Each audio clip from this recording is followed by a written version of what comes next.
Assalamualaikum warahmatullahi wabarakatuh. Perkenalkan, saya Muhammad Ikram dengan NIM 521240050. Di sini saya akan mempresentasikan potensi bencana di Kabupaten Toli-Toli. Lanjut ke slide berikutnya. Yang pertama-tama kita mengetahui dulu apa itu Toli-Toli melalui profil wilayah Kabupaten Toli-Toli. Nah, Kabupaten Toli-Toli terletak di bagian utara Pulau Sulawesi, Provinsi Sulawesi Tengah.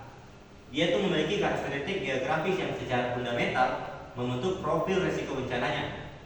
Dengan luas wilayah 4079,77 km persegi yang terbagi dalam 10 kecamatan.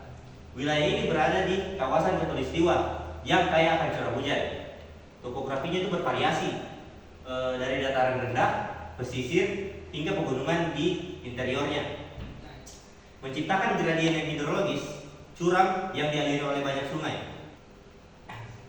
Dialiri oleh banyak sungai ini menjadi pedang bermata dua. Di satu sisi ini merupakan aset vital yang merupakan mendukung upaya pengembangan irigasi untuk menjadikan Toli-Toli sebagai lumbung pangan regional. Namun di sisi lain, kombinasi topografi yang curam dan sungai yang deras ini menjadi sumber ancaman bencana utama bagi wilayah Kabupaten Toli-Toli, terutama banjir. Lanjut ke slide berikutnya. Ya, ini adalah kecamatan dan ibu kota Kabupaten Toli-Toli. Sejauh ini ada 10 kecamatan. Berikut data yang terdapat di Badan Pengawas Sosial .id. Lalu di sini ada jarak antara ibu kota ke Kabupaten Toli-Toli. Lanjut ke berikutnya. Profil masyarakat Kabupaten Toli-Toli. Yang pertama demografis. Nah, data kependudukan menunjukkan pertumbuhan yang dinamis pada tahun 2004. Jumlah penduduk diperkirakan mencapai hingga 242,743 jiwa. Ini meningkat dari 211.000 jiwa pada sensus penduduk 2010 dan 225.000 jiwa pada sensus 2020. Meskipun terdapat fluktuasi data tahunan seperti penurunan dari 235.000 pada tahun 2019 menjadi 231.000 pada tahun 2004 kemarin, tren jangka panjang menunjukkan peningkatan populasi yang menempati wilayah-wilayah rawan bencana. Lanjut. Untuk para penduduk Toli-Toli, berikut ada pembagian setiap populasi pada setiap kecamatannya.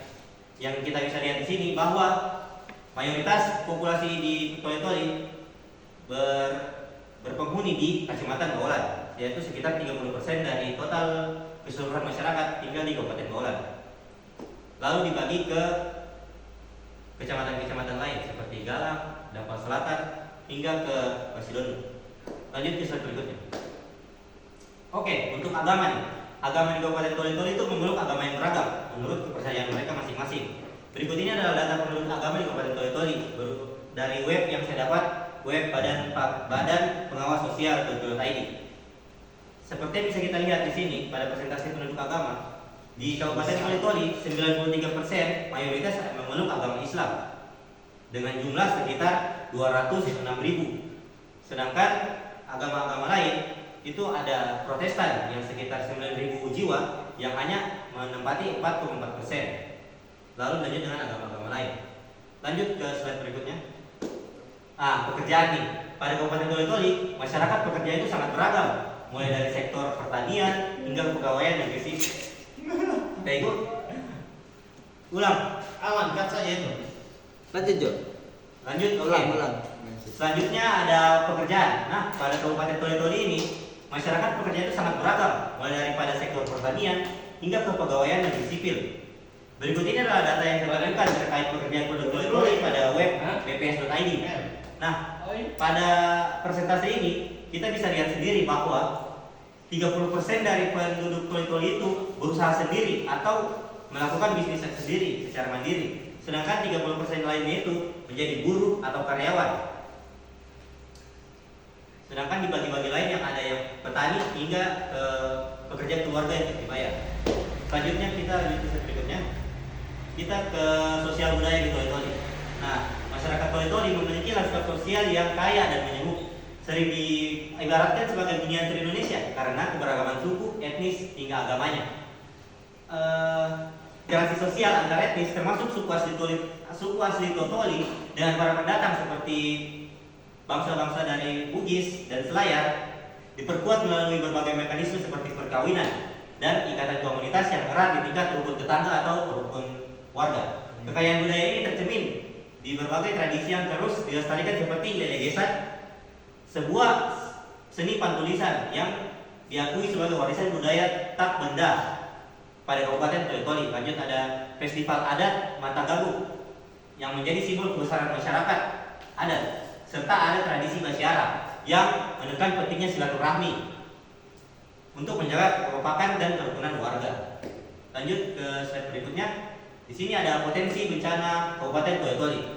Nah, kita bicara tentang bencana nih. Toli-Toli itu yang paling sering terjadi itu sejauh ini adalah banjir.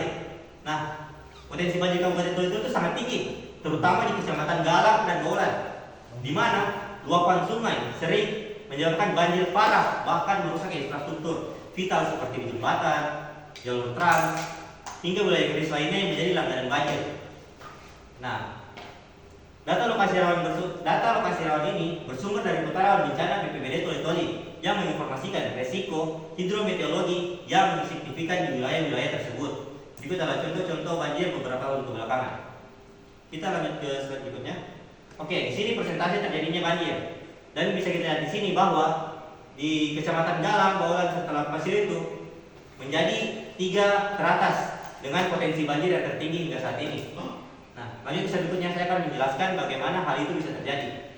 Nah, tingginya risiko banjir pada Kecamatan Galang, Bolan, dan Pasio disebabkan oleh kombinasi mematikan antara faktor geografi dan urbanisasi. Nah, Kecamatan dan Galang ini secara alami berfungsi sebagai cekungan dan daratan rendah yang menjadi jalur utama serta penampung aliran air deras dari sungai-sungai besar yang berhulu di gunung, sehingga rentan terhadap luapan sungai. Di sini kita bisa mengambil contoh pada Desa Tidigi di Kabupaten Toli-Toli. Seperti yang bisa kita lihat bahwa desa ini dialiri oleh 2 buah sungai besar yang berasal dari gunung.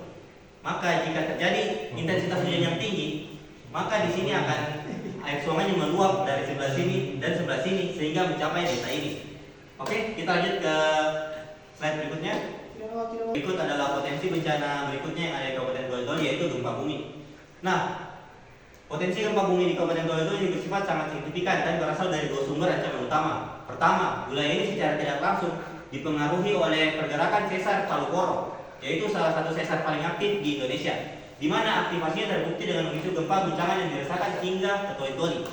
Kedua yang tidak kalah penting, yaitu Toli-Toli memiliki sumber gempa internal sendiri, yaitu sesar Toli-Toli yang dapat diidentifikasi secara resmi oleh BMKG. Nah, lanjut ke slide berikutnya. Berikut adalah data-data gempa yang tercatat 3 tahun terakhir, yang dimana kita bisa lihat pada 28 Oktober tahun 2023 itu ada gempa yang terjadi di barat laut Kabupaten Toli-Toli yang mencapai 5,6 magnitudo. Yang bisa kita lihat gempanya sampai masuk ke dalam BMKG. Oke, lanjut ke slide berikutnya. Ini adalah sumber-sumber di mana saya mendapatkan materi tersebut. Yang paling penting itu adalah di Toli-Toli BPS untuk data-data masyarakat hingga pada RRI, BMKG, dan lain-lainnya. Sekian dari saya ucapkan terima kasih.